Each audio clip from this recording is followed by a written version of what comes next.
국회가 탄핵 소추권을 남용했는가에 대해서도 그렇게 볼 수는 없다라고 판단했거든요. 김 변호사님 이 부분 한번 좀 설명해 주실까요? 이 부분은 아마 대통령 측에서 네. 아주 강력하게 이제 지금 12월 3일 조치의 정당화를 위해서 주장을 한 부분으로 생각되는데 수많은 탄핵 소추가 야당 다수당이죠. 측에 의해서 제기가 되었고 이렇게 국정을 담당하고 있는 우리 고위 공무원들을 다 그냥 직무에서 배제시켜 버리면 이건 국가가 제대로 운영될 수 없고 위기 상태다 이런 식으로 하면서 12월 3일 사태를 어쩔 수 없이 불가피하게 그렇게 나온 것이다라고 하는 이야기를 하거든요. 그런데 일단 이 문제에 관해서 좀 생각해야 되는 것은 이 야당의 대통령 탄핵 소추는 너무 이제 자주 있었기 때문에 우리 국민들이 보기에도 이거 뭐 이렇게까지 하나 하는 눈살이 좀 찌푸려지는 측면이 있었다고 생각합니다. 그러나 어디까지나 헌법의 틀 안에서 헌법의 권한 내에서 행해진 조치들이었어요. 그러나 뭐 거기에 대응한다고 한 이 12월 3일의 행동은 완전히 우리 헌법 입헌 민주주의 체제에 대해서 도전하는 침범하는 그런 내용을 그 헌법의 담장을 완전히 뛰어넘어 버린 것입니다. 전혀 질적인 차이가 있고요. 헌법재판소의 아까 선고 취지도 바로 그 점을 지적하고 있습니다. 그래서 뭐 야당의 여러 조치가 헌법의 그거는 틀 안의 일이고 뭐 그 점에서 이 헌법재판소가 그 점을 나무랄 수는 없다 하는 점을 지적한 것으로 생각이 됩니다.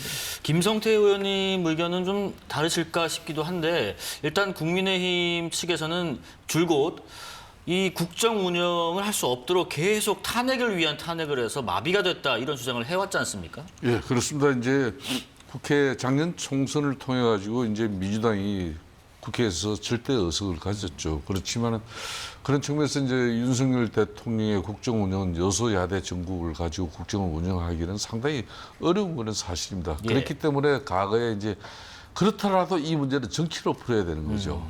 노태우 대통령 당시에도 여소야대 정국을 흔히 말하는 뭐 3당 합당을 통해 가지고 그 문제를 극복하면서 또 국회와 대화 소통을 통해서 타협을 통해서 그 문제를 해결한 것이고 뭐 과거에 이제 정치권의 사례는 주로 그런 식입니다. DJ 같은 경우도 여소야대 정국을 DJP로 돌파를 했죠.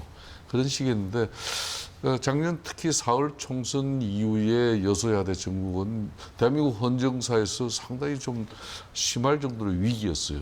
그렇기 때문에 이 위기를 극복하기 위해서는 작년 4월 총선 이후에 좀 대통령의 정무 기능이 그동안 뭐 여의도 뭐 정치를 좀 이게 뭐 좀 등한시했다 하더라도 이걸 다시 소통을 복원하고 또 이재명 대표가 아무리 사법적 리스크가 있다 하더라도 검찰에서 수사할 건 수사하고 법원에서 판단할 건 판단하고 대통령은 대통령으로서 야당 대표로서 예우하고 또 그분들이 국회에서 가지고 있는 의석수에 대한 협력 협조를 잘 구해내야 되는데 이걸 좀 너무 무시한 그런 이 통치권 행위에 대한 사실상 오늘 헌재 심판이 그냥 거의 퍼펙트하게 나와버렸기 때문에 대한민국의 대의민주주의는 이제 뭐 다만 이제 교훈은 남습니다. 민주당 입장에서도 국민들이 부여한 절대 입법 권력이 상당히 절제된 가운데 이렇게 국민을 위해서 쓰여지면은 좋지 않겠냐. 윤석열 대통령이 아무리 뭐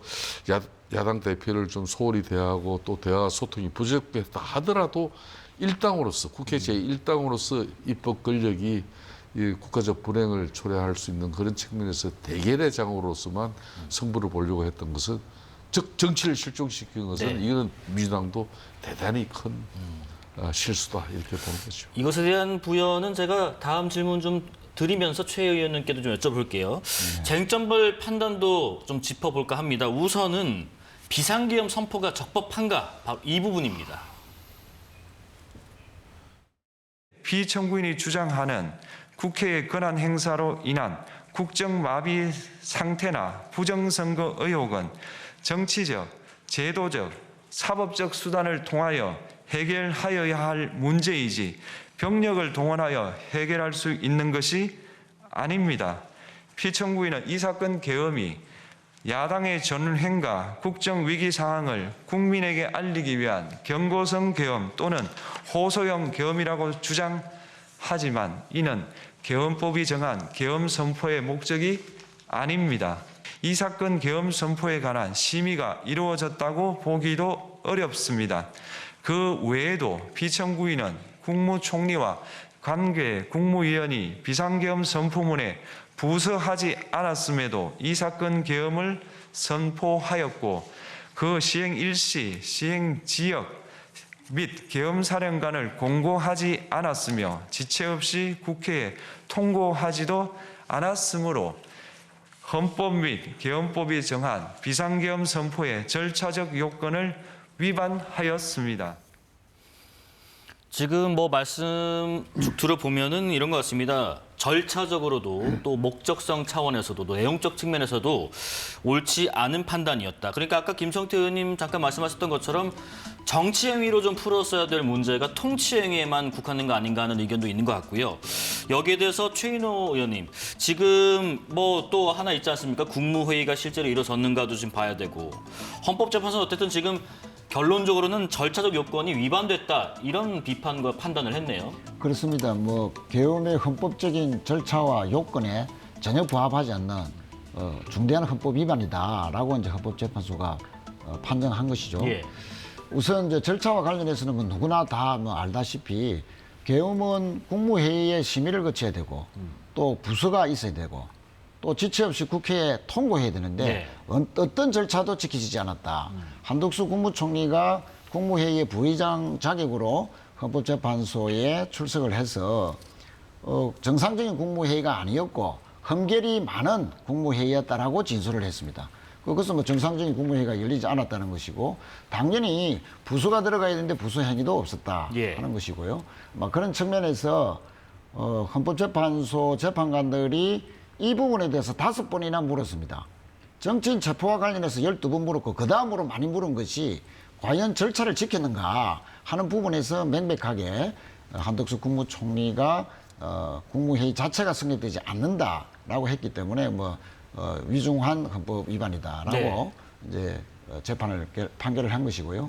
또 요건과 관련해서도 김성태 의원께서도 아까 지적을 하셨지만 정상적으로 국회가 헌법적 권능에 따라서 탄핵도 소추했고 또 예산도 삭감한 것인데 또 문행배 대행은 당시에 계엄을 내릴 당시에는 검사 1명과 방통위원장 1명이 공백 상태였기 때문에 그것이 국정의 마비다라고 해서 비상사항이다라고 간주해서 비상계엄을 내렸다는 대통령 측의 주장을 전혀 받아들이지 않고 그것은 입법적인 권한을 행사한 것이다라고 이제 정확하게 규정함으로써 대통령의 뭐 경고성, 뭐 평화적 계엄 이런 그 호소성 계엄이라는 그런 궤변 자체를 전혀 인정하지 않았다. 그런 측면에서 절차와 요건을 명백하게 위반한 것이다. 라고 한 것인데 사실 대통령이 계엄을 내릴 것이 아니고 예를 들어서 최후 진술에서 임기 단축하면서 개헌을 하겠다라고 했잖아요. 그때 당시에 야당 대표와 다시 만나서 내가 이런 상황에서 국정을 운영하기 힘드니 야당도 좀 도와주시고 또 총리도 한번 추천해 주시고 또 개헌이 필요하므로 서로 상생 협치해서 국가적인 난제와 여러 가지 또 국가적인 중요한 문제들에 대해서 함께 풀어보자라고 정치력을 발휘했으면 즉 계엄의 영역이 아니라 정치의 영역에서 풀고자 했으면 얼마든지 풀 수 있었다 하는 점을 아울러서 헌법재판소가 강조한 것으로 보입니다. 자, 김승대 변호사님, 그 조금 전에 그 헌재 소장 대행이 쭉 이 문장을 읽을 때 어떡해요? 뭐 위반했다, 어쨌다 이렇게 판단만 하는 것이 아니라 이런 것들을 이렇게 해야지 왜 이렇게 했느냐라는 식의 약간 꾸짖는 투로 느껴지기도 했는데 사실 이런 부분에서 판단 외에도 이, 이런 부분에서 지적도 가능하게 하는 건가요? 예, 그렇습니다. 이 사안은 이제 헌법재판관들의 어떤 그 심경이 네. 담긴 것으로 보이는데 어떻게 이런 일을 이렇게 처리를 대통령이 과연 할 수 있을까 네.